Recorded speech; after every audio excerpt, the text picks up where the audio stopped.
So in Western Pennsylvania, again, the Pittsburgh Business Times ranked Southmoreland on the overall honor roll, number 31 out of 105 school districts. Last year we were 33, so we are pleased to note that we did move up in those rankings. And if you look at the overall honor roll ranking, you see Upper St. Clair and Mount Lebanon is not listed, but I believe they were first. On the left-hand side, you see where Southmoreland ranks, and then moving up to the larger bars are those who didn't rank quite as well as we did. So you see, we fared, if you want a visual, we fared very nicely in terms of our peers in this particular Southwest Pennsylvania region. And if you look at our overachiever ranking, we were number 2. Big Beaver Falls was number 1, we were number 2. And you can see we fared exceptionally well in that regard.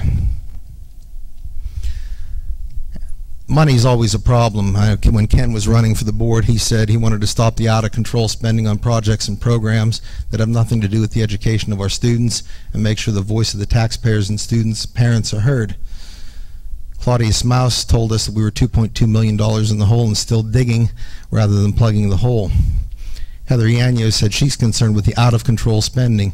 She's concerned with looming tax increases and complete lack of regard for our community's ability to keep up with them as our own incomes decrease. And Fred Collins can't believe that the Southmoreland School District is raising our taxes again. And these are all valid concerns. None of us likes to pay higher taxes. I took a look at the Consumer Price Index that's compiled by the Bureau of Labor Statistics. It's based upon a 1982 base of 100. So back in 1982, 100 was the base. A Consumer Price Index of 158 then would indicate that 58% inflation occurred since that base year of 1982.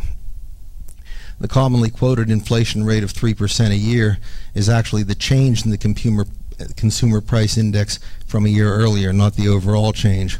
And by looking at the change in the CPI, we can see that what cost an average of 9.9 cents way back in 1913 would cost about $1.82 in 2003, $2.02 in 2007. So if 1982 something cost $100, in March of 2008 that same item would cost $213.53, and in March of 2013 it's up to $232.77. Between 2008 and 2013, inflation rose 19.25%. However, in those same years, the Southmoreland School District budget increased 0.2%. And there's the visual, 19.25 rate of inflation, and Southmoreland's increase in budget, 0.2%. And then when we look at where we compare with other things, the Pittsburgh Business Times did another study comparing the 07-08 budget to the 2012-2013 budget, and you can see pretty close in that 5-year period, 0.2% increase in the budget. And you can see where we rank in terms of everyone else in southwestern Pennsylvania. I believe there are either 9 or 10 school districts whose budgets have increased less than ours during that period. And if you look on the right-hand side, there's a school district that's not listed on there. The name isn't there. Their increase was 31.5%. Again, we went up 0.2%. So I don't know that spending is out of control here in the Southmoreland School District. I will tell you, though, that sometimes costs are out of control. And there's a difference between costs and spending. Spending are things that we can control. Costs are things that we cannot control. If you look at Peaser's retirement costs, in 07-08, we were paying $798,000 in retirement. 12-13, we paid $993,000. So that was a big jump in retirement costs. And you can see where the rates are going by 2017-2018, 26.8% of everything we pay in teacher salaries. We will multiply that by 26.8%, and that much will go toward retirement contribution, as opposed to 6.68% back in 07-08. So that's a significant jump, significant cost increase. That's very difficult to control. Special education costs have also gone up somewhat, about $2.7 million in 2007-08, $3.2 million in 2012-13. So about a $500,000 increase in special education costs. Transportation costs are also going up, but not nearly as drastically. We went from about 1.47 million to 1.56 million, so going up a little bit, but not as much. And as you know, we negotiated a contract with our busing company to be able to freeze those costs for about a year. So we're doing what we can to control those costs. Charter school tuition costs. The majority of this has to do with cyber charter schools. Kids who are staying at home and going to school using a computer. 07-08, the cost was $237,000. Look where it was last year, folks, $643,000. That is a huge jump. That is a huge jump. Again, that's not something that we can control. And back in 07-08, you might remember that the state was reimbursing a portion of cyber school costs. Not so much anymore. We pay it all. The state does not reimburse at all for cyber charter school costs. Healthcare costs, you can see, have not increased a whole lot, and I apologize, I forgot to label that chart, but you can see they've stayed right around $2 million. And we've been able to control those healthcare costs in a couple of ways. The district and the collective bargaining units have agreed to a less expensive healthcare plan. We went from PPO-A to PPO-G. Not quite as rich of a plan, and certainly much less expensive. And the district and the collective bargaining units have agreed to a monthly copay, depending on the bargaining unit and who you are. That may be 10%, that may be 15%, it may be $100, depending on who you are. But that copay did not exist prior to, I believe it was 2 contracts ago. And again, we've reduced staff. 10 individuals have left our ranks between 07-08 and 12-13. So there are fewer people on the district's health care plan, and thus we've been able to control that cost. So let's take a look at our revenues for this coming year. We're looking at local revenues of approximately $10,151,000, state revenues about $14.5 million, and federal revenues of about $784,000, for total revenues of $25,424,558. In addition, we'll be transferring money from our committed fund balance, $168,000 for early retirement incentive payments, and from the unassigned fund balance, $136,500 for a total of $304,500 in early retirement payments. We're taking that from the fund balance because we believe that the fact that those teachers have retired have really reduced our cost, and they have helped to build our fund balance, so we feel comfortable in taking those incentive payments out of the fund balance. Budgetary reserve is another line item in the budget. That's money that's set aside to cover unforeseen circumstances such as unanticipated special education costs, facility repairs, and natural disasters. For example, if we were to have a family with 2 students who require physical support moving into our district, that's $110,000 that we didn't budget for. We have to find that money somewhere. $70,000 when an electrical storm happens to damage the facilities. I didn't make that one up, by the way. That's about what our damage was last summer when we had the electrical storm. Fortunately, we were able to turn that into the insurance company, but we still had to have the money in reserve to pay those bills until we were able to collect back from the insurance company. Or how about if a pipe under the stadium collapses at a cost of about $160,000? These are unforeseen circumstances that sometimes occur, so we have the budgetary reserve. The budgetary reserve is also an account that money can be moved in and out of to account for unanticipated revenues and expenditures, such as money from EITC grants. As you know, the school code tells us that we're not allowed to overexpend in any particular category. So if we get unanticipated money, for example, for computers, and we don't have that money budgeted in technology, it's very difficult to spend that money after the budget is passed. So that expenditure comes out of budgetary reserve, and then the deposit goes back into budgetary reserve. So it's kind of an in and out account.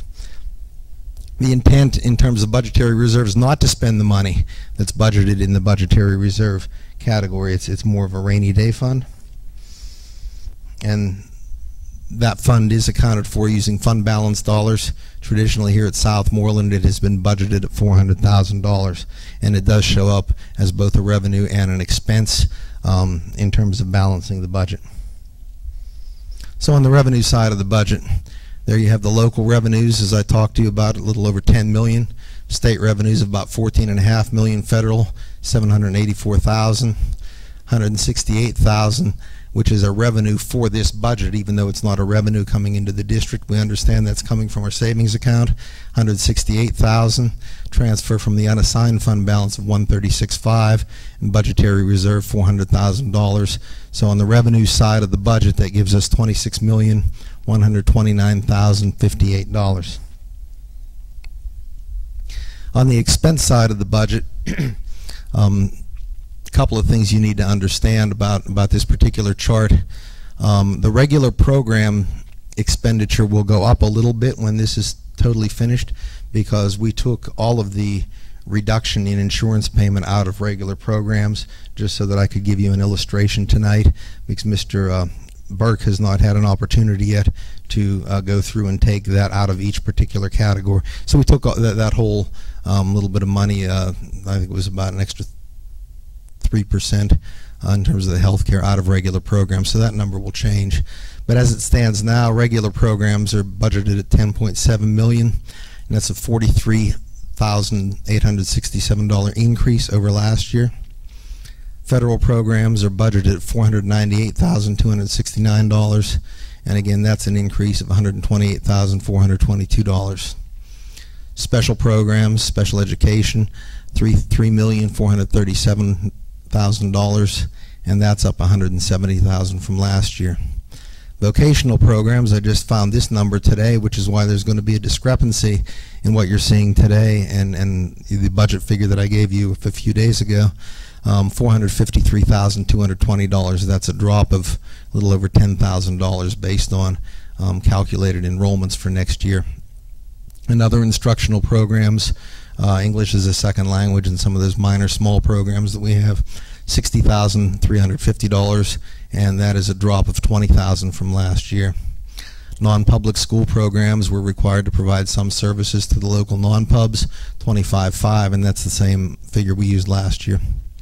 Guidance, $428,793. That went down by a little over $85,000. As you know, we're recommending the elimination of one guidance position. Curriculum and staff development, $418,059. That dropped by $21,907. That drop was made possible by the fact that we eliminated all induction programming for next year, because we're not planning to hire teachers, so we don't need the induction funds. So we were able to lower that.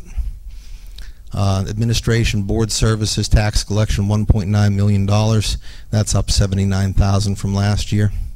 Pupil health, $207,456. That's down about $64,000 from last year, and that is due to the fact that we're recommending the elimination of the nursing assistant position at the primary center. So rather than having 2 nurses and an assistant, we will have 2 nurses that'll be covering the entire district. The business office, $431,473. That's an increase of $67,390. A lot of the increases you're seeing on the right-hand side, in addition to some small salary increases, have to do with the jump in the state retirement system and a little bit of a jump in health care. Maintenance of the physical plant, $2,173,000. That dropped by $64,000. Transportation, $1.5 million. That's up about $21,000 from last year. Tech support, $220,000. That's up about $10,000 from last year. IU payments withheld from state subsidy, $15,478. That's up a little over $1,500, $1,728. Student activities dropped from this year. It's $121,234. That's a $29,000 drop from last year. Athletics, on the other hand, $558,000, went up $19,011. Community services, $88,818. That went up $270. Building renovation, we're not planning any, so those remained at zero. Debt service, actually, because we were able to do 2 refinancings, that dropped by $223,332. And finally, budgetary reserve is at $400,000. Okay, so our total expenditures are listed at $26,378,342, and that is an increase of a little less than 0.1%, $24,000 over last year. So bottom line, projected revenues are $26,129,058. Projected expenditures, $26,378,342. That leaves us with a negative balance of $249,284, which is a far cry from the $1.6 million that we were talking to you about back in December and January. So on the expense side, let's see what changed.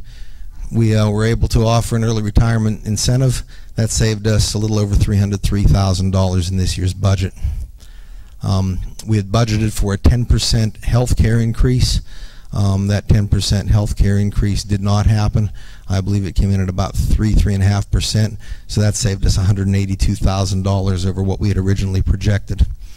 Reduction in utility and supply cost. We tried to look at not only what we had budgeted in the past, but we tried to look at real expenditures, and we felt that we could safely reduce that budgetary figure by $128,470 and bring the budget in line with the reality of the current costs. Reduction in staff development costs, about $15,000. We asked our principals to reduce their building supply budgets by 10%. That saved us an additional $80,257. That is their second 10% reduction, because there was a 10% reduction prior to that. Thank you. So their budgets actually went down by about $160,000 overall. Reduction in vocational education, I talked to you about that a few minutes ago, saved us $10,237, and then we made some miscellaneous adjustments here and there for a little over $2,000. So our total expense reductions since you first saw the initial draft of this came to about $722,080. On the revenue side, we looked at earned income tax, what was budgeted, and we looked at actual historical collection rates over the last several years, and we felt that a $90,000 increase in the budget was realistic and congruent with what we've currently been collecting. So we changed that figure. Real estate transfer tax, we did the same thing. We took a look at a historical trend there, and we felt that we were able to bump that up by $52,000. There was an alignment of the real estate tax due to historical collection rates and the State Tax Equalization Board balancing because of our two-county system, and that provided us with an additional $100,000 in revenues. We adjusted the rental income for Roughdale, an additional $4,800. We looked at actual state subsidies. We're expecting a slight decrease of about $51,000 this year. Again, that's subject to the passage of the final state budget, so we're not sure what that's going to be, but that's our current anticipated figure. And we realigned federal subsidies, and we were able to find an extra $100,000 there. We had a significant amount of carryover in federal programs, and as Tim and his secretary were doing their reconciliations, they found $100,000 that we would be able to apply to our school-wide project over at SES, and that would take that much burden off of our local budget and local taxpayer. Again, transferring from the unassigned fund balance, $42,000. The first iteration you saw did not include those retirements. So our total revenue enhancement for the budget, $337,161.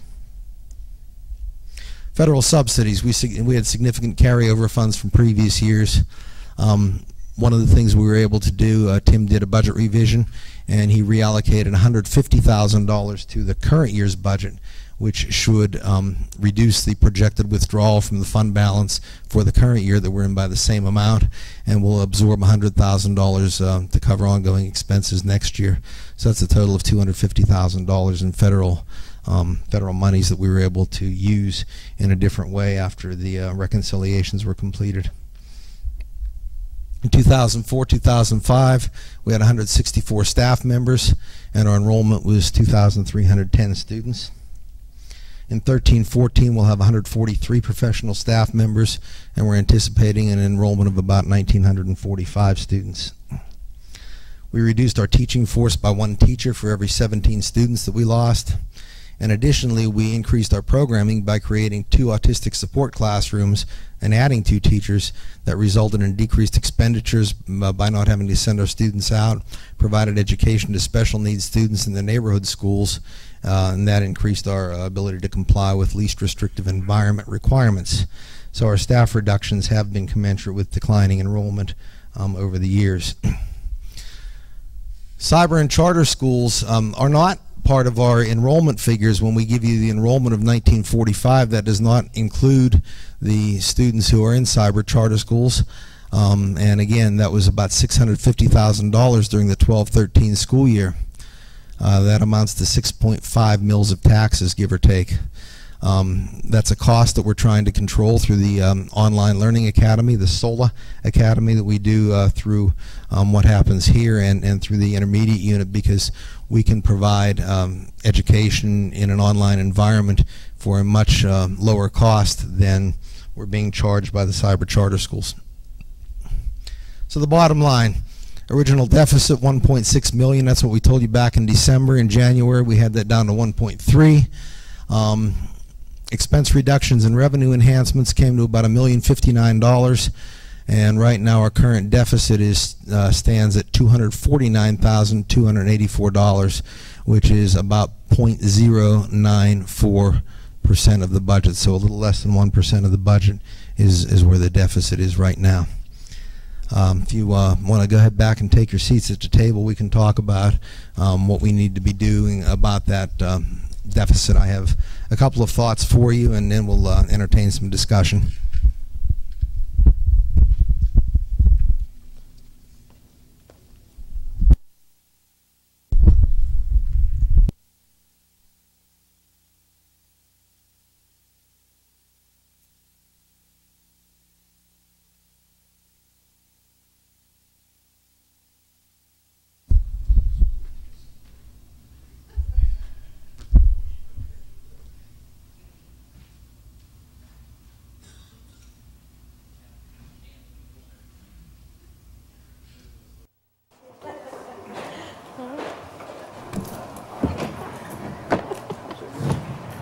It's at 50, you know, turn of 50, what can I say? You just did that? Oh, it was last July, it's going to be 51. So 53 of you. Mike, how old will we be? I graduated in 80 and I'll be 51. So you're Oh, I'll be 52. I just say on camera. I just say that on camera. So I jotted down a couple of ideas for you, not necessarily ideas, but rather options that you have if you want to bring this budget into balance. Elimination of 4 to 5 teaching positions would bring the budget into balance. That's not something that administration is recommending. We did eliminate three professional positions and a paraprofessional position. We're not recommending an additional 4 to 5 teaching positions be lost at this time, but that's certainly an option that you have.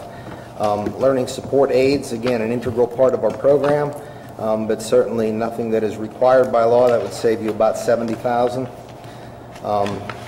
You could selectively eliminate various activities, clubs, coaches, marching band, football, any of those kinds of programs, and there's enough money there that we could certainly bring that deficit down to a 0. If we eliminated all after-school programs that are not federally funded, after-school tutoring programs that are not funded with Title I dollars, and eliminate the St. Vincent Drug and Alcohol program, that will save you $50,000. You could use any combination of the above along with any kind of a tax increase should you so choose to do that. Remembering that a mill of taxes brings you about $109,000. You are permitted this year to raise taxes 1.7 mils if you so choose. So that would, if you wanted to combine a reduction with a tax increase, that would certainly be an option. Another thought that I had as I looked through past budgets, many of the budgets that were listed had a margin of error listed as monies that would be available on the revenue side from the fund balance at about 3%. And the idea with the margin of error, things may have been overestimated, and then the administration works diligently throughout the year to make up that percentage. Now our deficit is not 3%, it's less than 1%. So an option you would have would be to, for budgeting purposes, list that as a revenue from the fund balance, and then task your administrators with analyzing every expenditure very, very carefully with the purpose of minimizing costs to make up that $249,000 difference. So those are some thoughts I had. We would now open it up for whatever discussion you might think is appropriate. Is it all right to make a motion at this time, or should we have discussion on this? Have a little discussion first, I guess, and then see where everybody, what their thoughts are. I was impressed with the presentation you gave us. That was a good job to administration on getting those numbers down from 1.7 to 249. Are you ready for discussion? Sure. I have 15 questions. Go for it. Anybody want to object to that? The first item I'd like to... Oh, go ahead, Gail. I'll shut up until everybody else is done. Go ahead. Catherine, No, she does. She wants me to stop. I'll stop. Let everybody else you're talk. putting words in her mouth, Catherine. She said. Let her go. Let her go.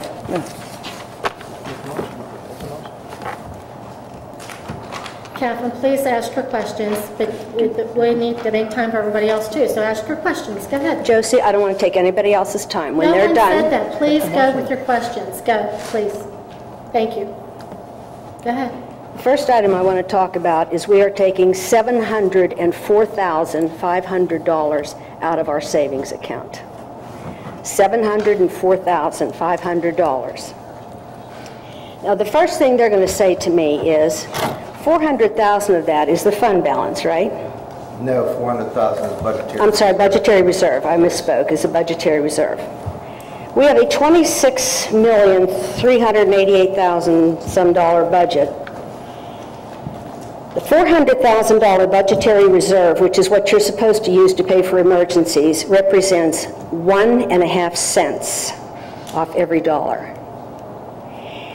Out of a $26 million budget, we can't take 1.5 cents off each dollar and put it in a fund out of our revenue for emergencies instead of taking $400,000 out of our savings account. I think that is criminal. If you can't live on 98.5% of your budget and allow 1.5% for an emergency, I think that's a pretty sad state of affairs. So when you talk about balancing a budget and raising taxes, you're taking $704,500 out of the fund balance. The second thing that comes out of that fund balance... To share with you, we would hope to put $400,000 of that back in. But then you're still not taking it from revenue. You're not taking it from revenue. It's coming from the fund balance. There's a difference. And I explained that in my presentation. And we should not be spending our fund balance. It's going down, down, down, and maybe I'm the only person in the district who cares about it, but that's a serious issue with me. The second thing that comes out of the fund balance, and you'll have to correct me if I'm wrong, please, is the payments for the teacher bonuses, the retirement teacher bonuses, and I believe you gave a figure of $304,500. Is that correct, Jack? No, I didn't give any figure for bonuses. The money we owe the teachers who retired. Those were incentives, yes. Yeah, this is serious, Jack. Right. Yeah. I'm serious as well, Doctor. Yeah, well, I'm serious too. So you have this paper here. This is the paper. Everybody's had it 15 times. And it shows what we're going to pay in 2014 for retirements. $94,500 and $168,000. Now, I added them up. Maybe my math is wrong, but I come up with $262,500. And you're saying $304,000. So, Jack, tell me where I'm wrong on that. I don't believe that particular paper has the incentives for the current year retirees. That's not supposed to come out of the fund balance, remember? No. It's not supposed to come out of the committed fund balance. And if you were watching very carefully, that was out of unassigned fund balance. There we go. And that's the point you very eloquently made at the last Okay, meeting. so instead of taking out $262,500 out of the fund balance where it's committed, you've now gone in and taken another chunk of money out that was not committed, but in your mind, it should come out of our savings account. Not our revenue, our savings account. There's your $704,500. at least, $600,000 of that is not acceptable to come out of that. $500,000 is not, that's not acceptable.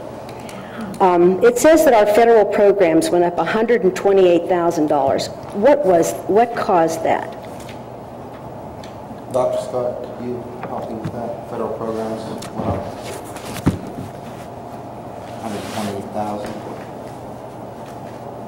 I believe, I know a lot of it was retirement, and what else? I don't understand what figure we're talking about. On the, Sorry. 1190. on the federal programs sheet, on the federal programs piece, Dr. Fike is pointing out that federal programs went from 369 to 498, and she was asking what that represented. 498 was our allocation last year. It's not what it says here. It says 369. I asked that question last meeting. My notes say Title I fund, Title I. Yeah, Title I did go up. How much? Oh, yeah, okay. I remember one of my conferences. Last year, was 1213 and 490 something, and it went up from the previous year. Is that where you're Yeah, at, we were Jeff? 369 last year. For the very, 498. what happened in the federal allocations was, for the first time, the Fed was using census poor data from the 2010 census that had just been completed, and prior to that, they were using our census poor data from the 2000 census. So that's about 11 years, that they're using the old census data, and as the trends in our demographic trends in our district is, we are getting poorer. Our census poor percentage from the U.S. Department of Education has increased from 2010 to 2000, and that is why, since we have more poor, we have more allocation in the Title I programming, which is a program for literacy and underprivileged students. So that's why we saw that spike. Okay, so we are getting poorer. I think that's an But this important year, thing. even though we're getting poor and they're using 2010 census data, a couple weeks ago we were told that to expect we haven't got this year's allocations for 13-14, but we're told to expect a 5 to 7% reduction, everybody across the nation, regardless of who you are and how poor you are. So that'll come down somewhat. And the other thing, some of those revenues that you're seeing there deal with carryover funds that were not reflected as revenues because we weren't receiving those monies, but we will be receiving those monies as we use the carryover funds and reconcile what the federal government actually owes us. I'm not smart enough to remember this, but how did we get a $10,000 reduction in vocational programming? There was, if you look at your budget, the green budget that's in front of you, our contribution dropped $10,000 from what was budgeted last year. Yeah. And it's on about page 4. I haven't seen that. Yeah. I just looked at it and actually found it this morning, but it had to do with what we budgeted last year versus what we're being charged for next year. Our administration, board services, and tax collections went up tax collector costs went up almost $80,000. Can you explain that $80,000 increase in administration? Mostly Peasers. $80,000 just for administration? Mostly Peasers, yeah. That's your pension costs? Mm-hmm. For the administration? We only have 11 administrators. Well, there are support people that go with that as well. And the cost of our business services went up about $67,400. That's what's budgeted, yes. Peasers. Why? Again, Peasers. There's a lot of it. Okay, I had a real You have to question. understand, Doctor, like I haven't memorized this budget chapter and verse. We've been through 2 business managers. Actually, this is the 3rd business manager that's worked on this budget. So I'm giving you the best answers I have, but you know, I don't have all these numbers, you know, in my head. I wish I did. Okay. Student transportation, I know I voted for the bus contract, and I could swear he sat here and said that we were going to get this percentage cut, savings, freezing, and yet it went up $22,000. And I'm not arguing about the money, but did I remember wrong when he stood here? You didn't remember wrong, but you must remember that we employ a couple of van drivers of our own. All right, so their PSERS costs also go up. We also use IE transportation, which I believe went up a little bit. We use DMJ. So the bulk of our transportation is rooms, but we also, for specialized runs to Clairview, Clalion Heights, Northwest Human Services Autism School, Autism school, I thought, you know, we've got like 30 different schools. That we yeah, I know transport to. that. I know. So I the thought cost he handled all increases that. I thought he usually- handled that. No, he does not. Okay. I didn't know that, so I was counting on that cut. I didn't see it. Technological support went up about $10,300. What did we increase there? Again, I'm not sure what the contracts of those individuals are, but a lot of that is the retirement. Jack, what activities did we cut for students that amounted to almost $30,000? I don't think we really cut any activities, but rather we brought the budget more in line with current expenses as to what was actually being spent. So it had been inflated, because it goes from $150,000 to $121,000, so that was an inflated number. Okay. But we added $19,000 for athletics. I'm going to give you the same answer. It has to do with retirement costs. But we don't pay retirement costs for anybody but a couple of coaches. We have our coaches that are contracted that aren't teachers. They're not getting retirement, are they? I'm telling you what I believe to be true. For example, our new football coach, he's not getting retirement. His assistants aren't getting retirement. I don't believe he does. And again, $20,000. you have an athletic director who gets retirement. Yeah, yeah. Many of our coaches are also teachers. We have some coaches who They are get some teachers. retirement. What about Excella Health? Don't we have a contract We with have a them? contract with Excella. I think that might have gone up a little bit for next year. Trainer. Assistant AD. That one pulls retirement. For your supplementary jobs as teachers, that money goes into their retirement too, right? Right. Yeah, if they're teachers, which I'm not arguing that. Well, what number are we on, by the way, Kathy? It goes into their pension. Number of questions. Yeah. Okay, you said you saved 300 and some thousand from early retirements. Did you subtract the, or was it actually 342,000 and you took the 42? The 330 is the net after the incentive was taken off, yes. You took the, That's the net.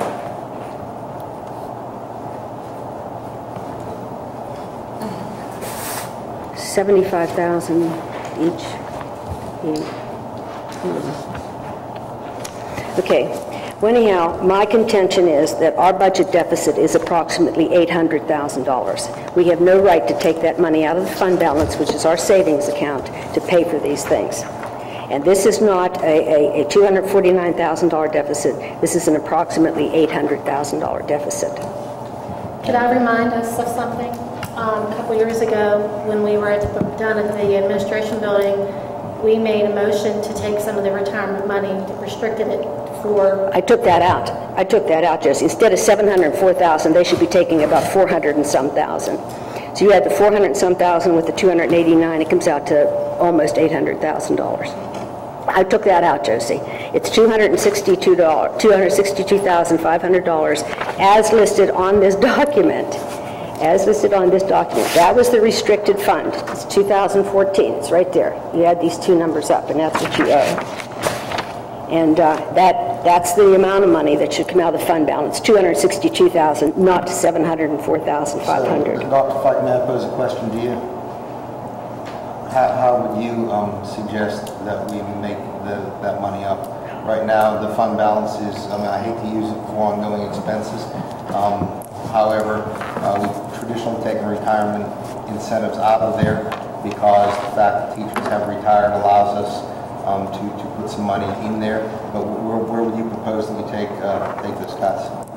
Well, Mr. Alt and I presented the Fike Alt reorganization program for the school, which would create K through 6, 7 through 12. It would save 5 times the amount of this deficit. We already gave you those answers. And that would occur through massive teacher reduction, correct? No. No. That would result from closing Roughdale, or from closing Alberton. No. There were like a couple positions. There are positions that can be cut, yes, Jack. There are positions that can be cut. There are programs that could be cut. I'm not privy to those programs. I mean, I don't run the school district. What I'm looking at is the fact that, like she said, if we can't cut 1 or 2% out of our budget, there's something drastically wrong. You went from $1.6 million to 200 and some thousand. How is that possible? You've explained it, so I guess it is possible. I mean, to me, it's all inflated. And then at the end of the year, you take it back out. We've done this a number of years. Started out with $1 million something, and then at the end, we're down to this. And ironically, it's always about just about $1.5 million or $1.7 million to the tax increase. We get it just enough to give the taxpayer another hit. Well, again, I gave you options that do not include the tax increase. But your options don't include cutting anything. You haven't cut one single thing. What have you cut? What have you cut? Other school districts are cutting programs, positions. You didn't cut No, you didn't cut them. They retired. You didn't cut anything. You didn't cut anything. You didn't cut anything. They retired. Did I replace them? You paid them to go away. You paid them to go away is probably the best way. Well, then they were cut, right? Other communities have had to. Well, how did we get to be so different that we don't have to cut anything? That amazes me. Everybody around us is cutting things. Not us. But not us. We're just that good. We're that good. I'm attempting to answer all your questions. Yeah. Well, you haven't done a very good job, Jack. Thank you, Kim. Now, you're welcome.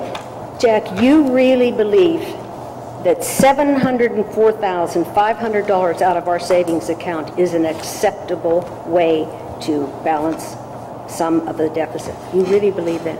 I believe that I have presented you with a proposed budget that is as close as I can get it without making drastic cuts, for want of a better word, that will reduce our ability to achieve as well as we have. You know, Bill Salem gave us those scenarios. Go home and dig them out, folks, because we're right where he said we're going to be, and we're going to be bankrupt. You keep sucking that fund balance down, down, down. You never put anything back in it.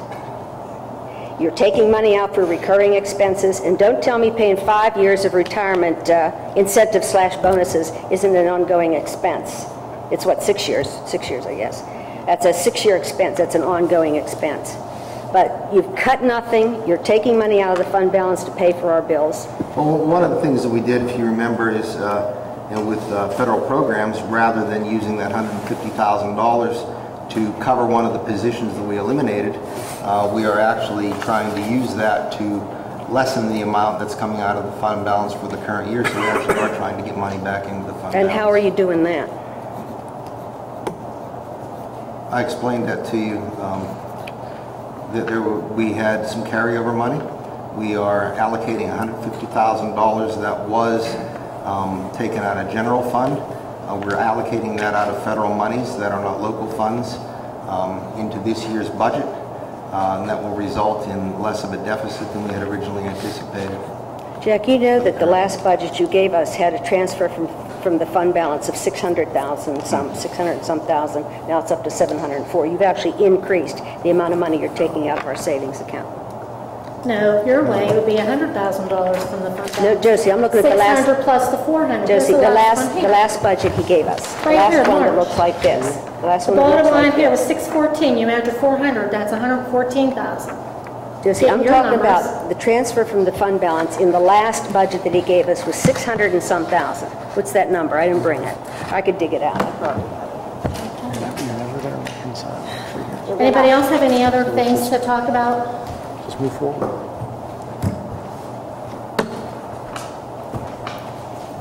Just want to say that I think Jack gave a very clear, concise presentation. And, at this time, if anyone else has any comments, am I in order to make a motion? What do you want the motion to be? I would like to make a motion that we, seeing as how I don't think it would be good for the school district to lay teachers off. I don't think we want to eliminate the support aides. I don't think eliminating programs at this time is something that we absolutely have to do. Also, the after-school programs, the tutoring and so forth, I think are very vital and critical. If we don't have to eliminate them, I think we should keep them. We don't want to do a tax increase unless we absolutely have to. So in my opinion, I think the best way to go would be to look at that margin of error. And so I want to make a motion that that is what we do. We take the deficit that we have and we take it out of that margin of error. So you're proposing a tax increase, correct? That's what I said. Well, let me explain it to me then, because this I'm lost. budget contains a 1.7 mil tax increase. This budget contains a 1.7 mil tax increase. What budget Doesn't? are you looking I at? did not propose any tax increase. Where do you get the 200? Where are you getting your 800,000 or your 249,000? Where's that coming from? Where's it coming from? That's our deficit right now, and Yeah. I gave you Gail options. just made a motion. Yeah, she made a motion. I don't Where are we understand her getting- if motion. we're not- If she's not advocating a tax increase, then where are we Where's the getting the $249,000? $250,000? If I understood her motion, she was advocating that we list that as revenue from fund balance and use the option that I gave you, which was the last option, tasking the administration to analyze expenditures throughout the current year and try to make it up. That's what I understood her to say. Okay, but then I this, didn't then make a she's motion. making a motion then that we have a, this is good, that we have this budget with no tax increase, right, Gail? Yes? That's what I would hear her saying, and I'd like to second that motion. Okay. And I'd like to make it What I heard her say. I'd like to make a few other comments here in regard to that.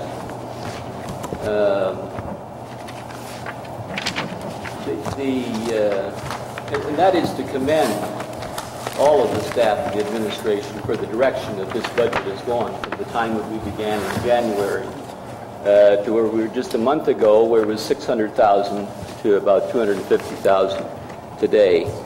That is totally the right direction to take it in a very difficult economic context, because over half of our budget, about half of our budget, comes from the state, and we have an administration that is not sympathetic to public education, so we're flat on that score. So it makes it. So I really commend you for what you've done.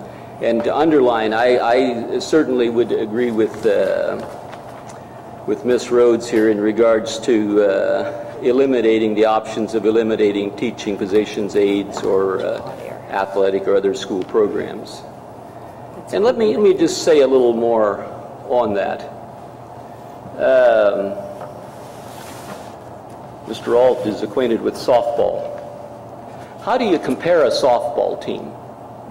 How do you know how good a softball team is? Does this have to do with the budget, Levi? It really does. The budget has Yes, to do it with the does. budget. Okay, numbers. You know okay. how good a softball team is by how it competes with other teams, other softball This has to teams. do with the budget. So how are we competing economically? How are we competing with other districts? In the 17 school districts in Westmoreland County, we are third lowest in taxes.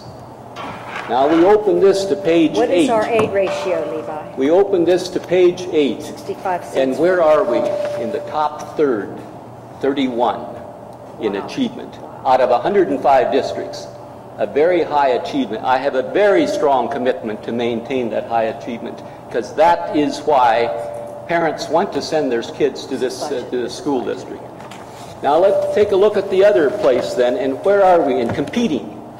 Not comparing us in some abstract. Can you bring this back to the budget? But comparing us to other school districts. I'd like to talk about the budget.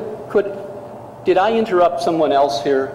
I'd like to talk about the budget. Let's talk. This is a budget meeting, Levi. Well, maybe if you'd be quiet and you platform. could listen to what Mr. Miller is saying. I've heard it 17 Well, times. we've heard you how many times? Now it's time for you to Okay, shut up Mr. and Miller. listen to somebody I want else. to talk about the budget. Listen, That's what Mr. I- Miller, go ahead and finish, and then Okay. we'll continue. Thank you. And what we have Okay. here. Dr. Fike. So, Oh, such disrespect. Oh, yeah, there's some over there, too. Well, really? Yeah, really. Ken! Mr. Miller, please finish your comment so we can continue.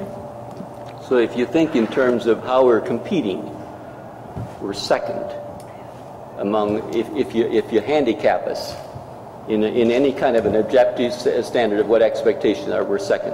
So just to put it all in context of what we're getting for our dollar, we're getting a very high level of achievement. So let me say a little something about then the fund balance. And I've been thinking about this, and we have a lot of statements about the fund balance and debates on it, but I go on the audited. In the last year, the end of the audit, it was 5.9 million. But I also looked at what it was during the 90s. You know where our fund balance often was during the 90s and up until the 2000s? It was between $1 million and $3 million.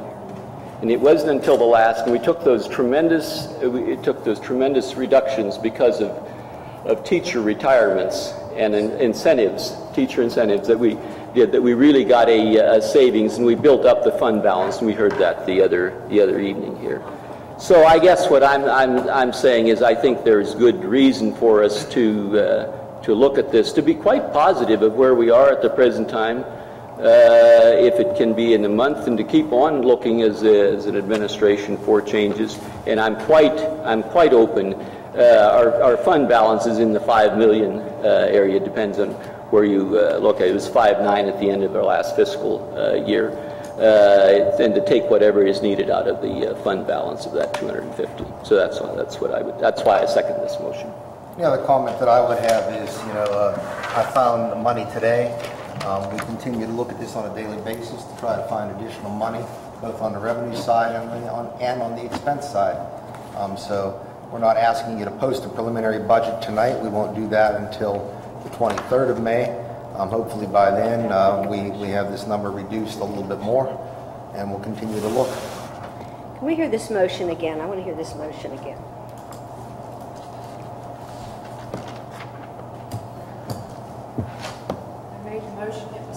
I'd like to hear it again.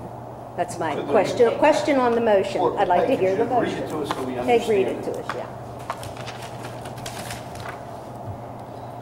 yeah. The Dr. Molnar gave clear and concise recommendation. Gail made a motion to look at the margin of error, take deficit from there.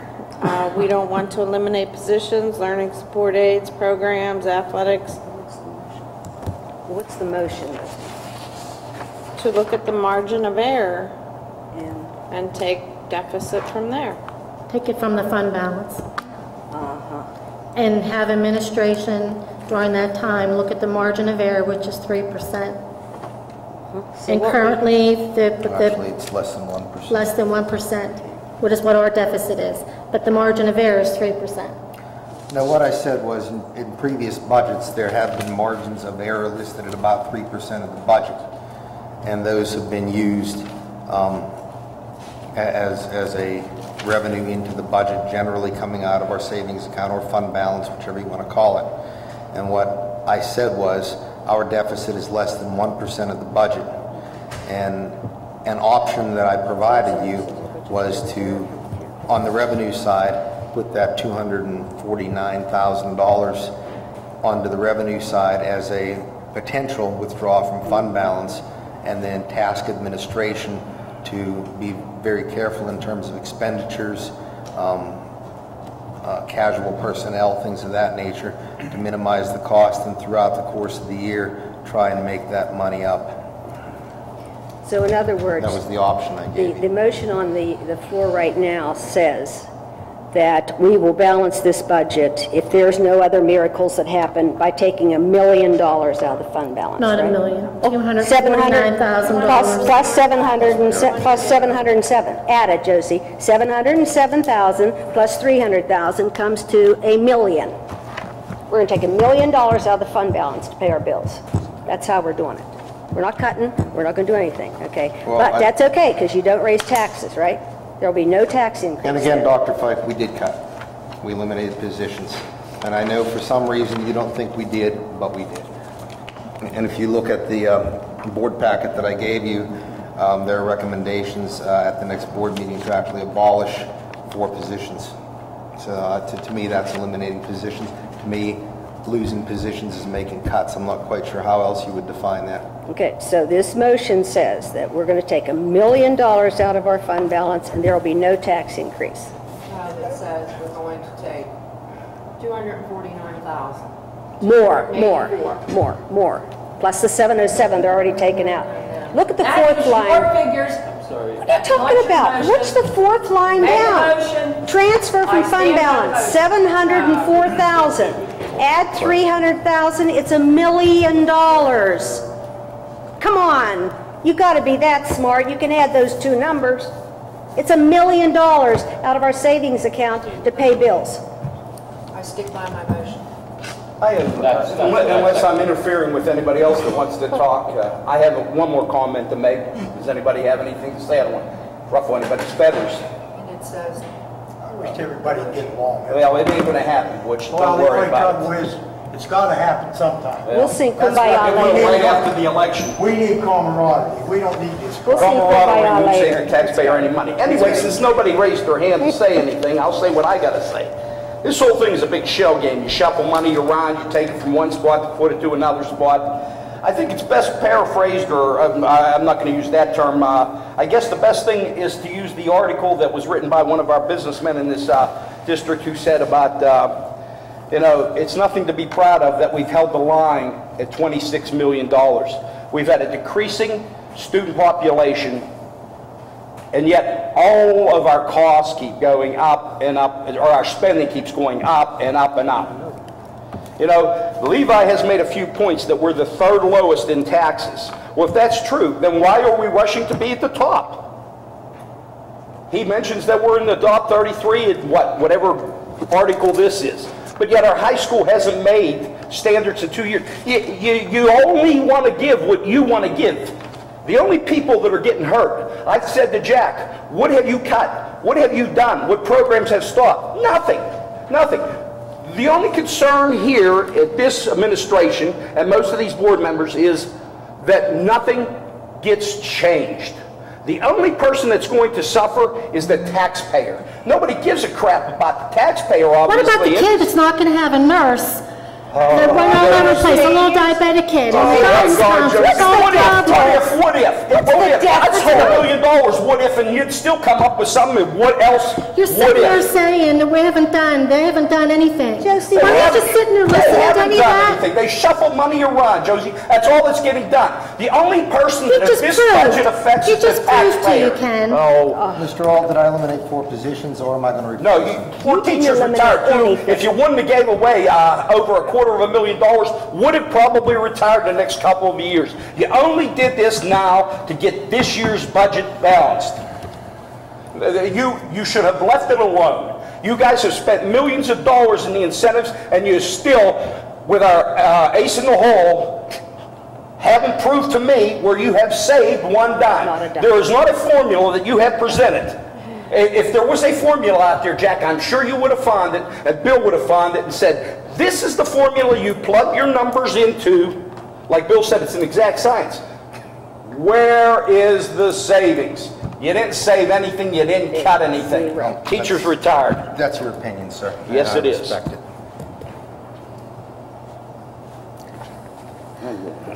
So this budget contains no tax increase and takes $1 million out or less. That's not the motion. Okay, Gail, tell me the motion. I really We've need... already read it to you. It's not going to make any difference. We could read it 3, 4, 5 more times. We're still not going to understand. I'm not very smart, Gail. You'll have to explain it. I don't said that understand it idea. I'm either. not very smart. Explain it to said me. that Give me I your did. budget. I know you Anybody did. have Give me any your other budget. questions on the motion? Yeah, I want to hear it. I want to hear the motion in the exact words.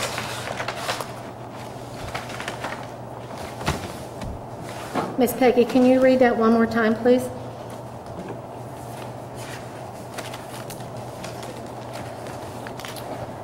Gail made a motion, Levi second. Jack gave clear, concise recommendation. Gail made a motion to look at the margin of error, take deficit from there. We don't want to eliminate positions, learning support, programs, athletics.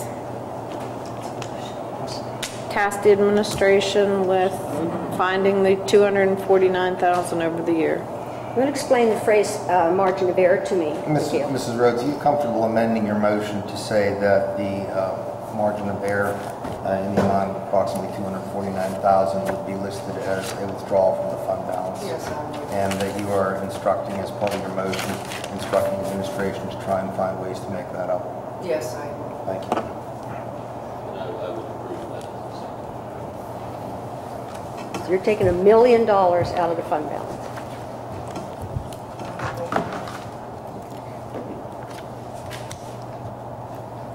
Any other questions before we have roll call?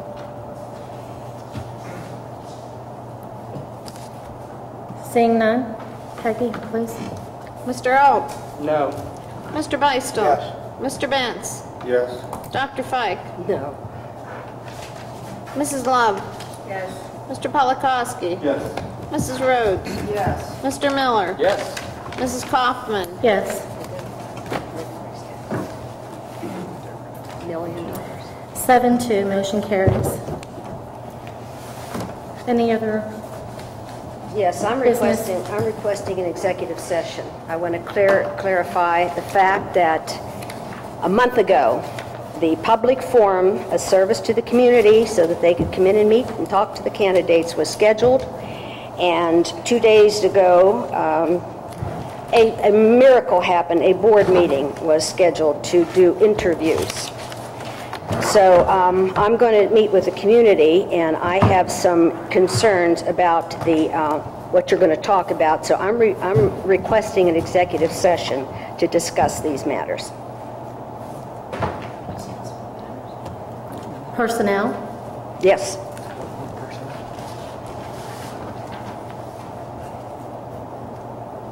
Well, Is that allowed in the budget meeting? we're asking council if that's allowed at a She's budget asking meeting. for an executive session after the budget meeting adjourns. I don't care when you do it, you know, yeah. You can vote it up or down. This is good. Okay, it's 7-2 down, so I'm going to do it publicly, Josie, and you don't want that. There hasn't been a vote yet. It sure has, David. Stink budget. Yuck. As I understand it, you're requesting an executive session after the budget meeting adjourns for the purpose of discussing a personnel matter. Right. That's going to be discussed tomorrow, apparently, by the rest of the board, and I won't be here, and I have some very serious concerns, some of which are legal.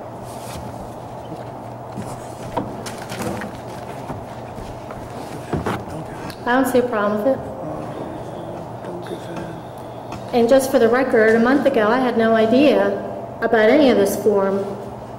And I'm on the committee for what you're talking about, and so when we made that meeting, I had no idea that you're having this form. So when you're saying it was announced, it was not publicly announced at all. She's It was not on the not publicly committee. announced at all. Television, the Tribune I don't Review, get to- no. Tribune Review. I don't get it. The Standard Observer, and it's been posted in public. Okay, well, that's right. Did Mr. Miller and Mrs. Rhodes come and tell you there was a conflict after they got their notification about the meeting? Did that happen? They just announced the meeting on Friday, Catherine. Did they call and tell Jack, well, he can't I don't come? know. I'm asking, did they call and tell you they What can't difference does it come? make? They're not on a committee. Me, Mike, and Mrs. Love are. Because they have a previous commitment? You either ask for a vote or not ask for a vote. The meeting is fine with me. You never got a Executive session letter? meeting? Tomorrow, you set it for tomorrow night? I'll be there. That's priority. Absolutely, you'll be there. That's the priority. Absolutely, and it was designed so that you would be there instead of talking to the public, Levi, and Do you I want know to go that. into executive session or not when we're Yes, I done? do. I want to go to executive session. We have a motion then for adjourn the budget meeting for tonight. I just want to make a comment that I'm elected as a school board member, and my first allegiance, my first business Is to the school district, yeah. It's not campaign. Yeah, right. Before you adjourn, Josie, I wanted to make a request. I made a request of the administration, who passed the buck to Mr. Benson, Mr. Miller, that I wanted some information. And does either party have that information for me? Or will I have to do the Right to Know Act? We're going into executive session. Can't we talk about personnel? No, I want it on record out here. I want it on record out here. I've asked for it, and I'm not going to get shuffled around. I What want to was your know request? if my request was for some paperwork that had to do with interviews. Mr. Alt requested resumes and tally sheets for both candidates who would be recommended for second interviews. All candidates. not- Excuse me, let me all finish what I'm candidates. saying. Thank you. I candidates. didn't mean to interrupt you. You don't interrupt me, please. Please, Sure, can you Jack. do that for me? Sure. Mr. Alt asked for the resumes and the tally sheets of the candidates who were recommended for second interviews, as well as, which is what I was about to say, those who were not recommended for second interviews. I had a concern about that because the committee that was tasked with doing the interview was a personnel committee. People who apply for jobs do so in confidence, and if they're not going to be successful candidates, I feel that they have some right to confidentiality in terms of whether or not they're planning to leave their current employer. And I posed that question to our solicitor because I do not want to put the district in any kind of jeopardy in terms of giving information about people who are probably not going to be hired and that word getting out to their current employers. So therefore, I gave that question to Mr. Petonic, and that's where it stands.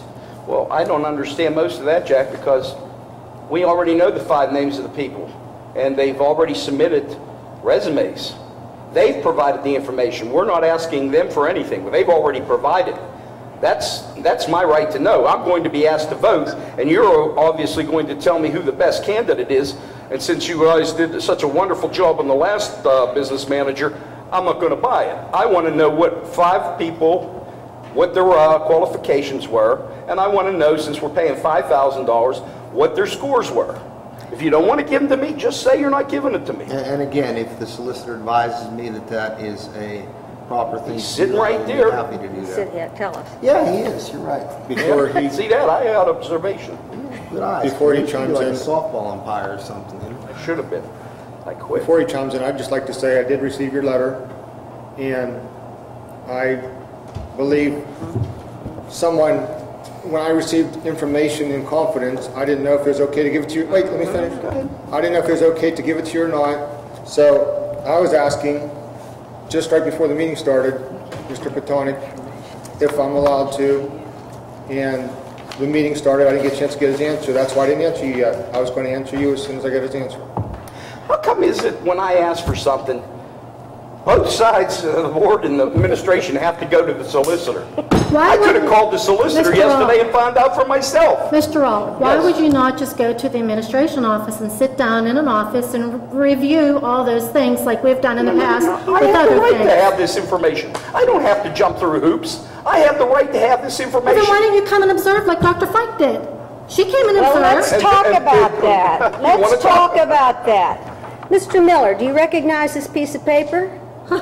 It came from you, and it says, School Board, Southmoreland School Board 2013 committees, Committee of the Whole. Committee of the Whole, W-H-O-L-E, whole. Personnel, Okay, Catherine, this is Mike talking Vance. personnel now. We need to go into Personnel, executive Mike session. Vance. No, we're talking about the committee. That's us. This is us. Personnel. Mike Bentz, Committee of the Whole. Came from you, Levi. Why, What board happened? members, you all got someplace to go? What happened? Motion that we adjourn. Why were 6 people excluded from these interviews? Well, I would just say, I would just say for that, we named 3 people to do the initial work to serve as our committee. Why? To bring us the finalists. Why? To expedite the Excuse me, process. we are in the middle of a motion to adjourn this meeting for the budget meeting. I need a motion. So moved. Who was the motion? Gail, who's second? Pathetic. I need a second. What he does. It's to go to executive session for personnel. Second is Ms. Amy. All in favor, voice vote? All in favor, say aye. Aye. All opposed? Adjourn to executive session.